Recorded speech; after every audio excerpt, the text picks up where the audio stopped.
નમસ્કાર મિત્રો, સ્વાગત છે તમારું આપ સૌની સિયારી ચેનલ ગુજરાતી સાહિત્યવેદ નિકુંજ યુટ્યુબ ચેનલમાં. હું નિકુંજ પરમાર આપ સૌનું તહે દિલથી સ્વાગત કરું છું મિત્રો.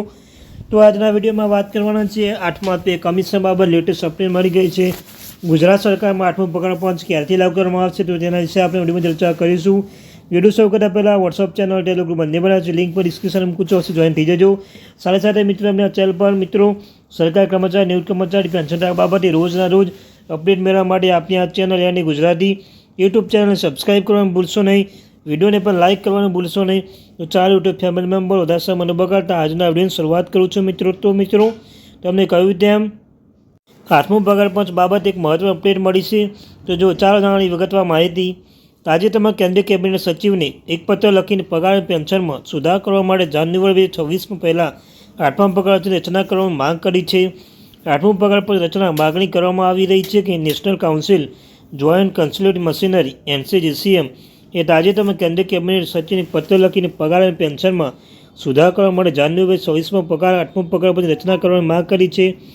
NCGCM સચિવ શિવ ગોપાલ મિશ્રાએ 3 ડિસેમ્બર 2024ના રોજ મોકલેલા પત્રમાં ઉલ્લેખ કર્યો છે કે 7મો પગાર પંચ ભલામણ લાગુ થઈને 9 વર્ષ થઈ ગયા છે અને જાન્યુઆરી 2026થી પગાર અને પેન્શનમાં સુધારો જરૂરી છે. તેમણે કહ્યું કે ચોથા પગાર પંચ 1980થી અત્યાર સુધી પગાર પંચનો કાર્યકાળ લગભગ 10 વર્ષનું છે. 7મા પગાર પંચ ભલામણો જાન્યુઆરી 2016થી લાગુ કરવામાં આવી હતી. જાન્યુઆરી 2024થી આગામી પગારમાં સુધાર કરવાનો સમય આવી ગયો છે.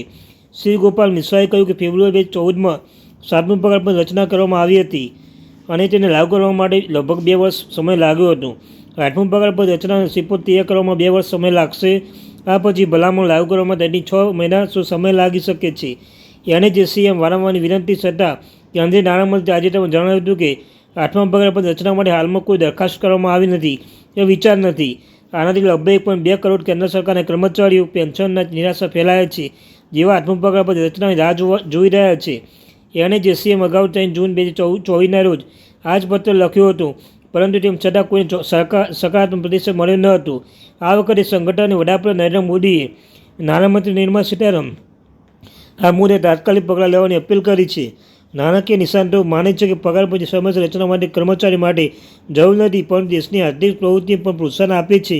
જ્યારે કર્મચારીઓની ખરીદ શક્તિ વધે છે ત્યારે તેનો વધુ ખર્ચ કરે છે, જેથી બજારમાં માંગો વધે છે. NCGCM સ્પષ્ટ કહ્યું કે તે આ મુદ્દે પીછેહટ કરશે નહીં. સંગઠને કેન્દ્ર સરકારને વિનંતી કરી છે કે તેના આ માગણીઓ ગંભીરતાને લે અને 8મી પગાર પંચ રચના કરે. જો કે હાલમાં નાણામંત્રી તરફથી કોઈ સકારાત્મક સંકેત મળી નથી અને કરોડો કર્મચારીઓના સરકારી કર્મચારીઓના પેન્શન માટે 8મો પગાર પંચ રચના ખૂબ જ મહત્વપૂર્ણ છે. કમિશનની સમયસર રચના માટે માત્ર ફુગાર દબાણ ઘટાડે નહીં, પરંતુ કર્મચારીઓના પ્રેરણા અને કાર્યક્ષમતા પર વધારો કરશે.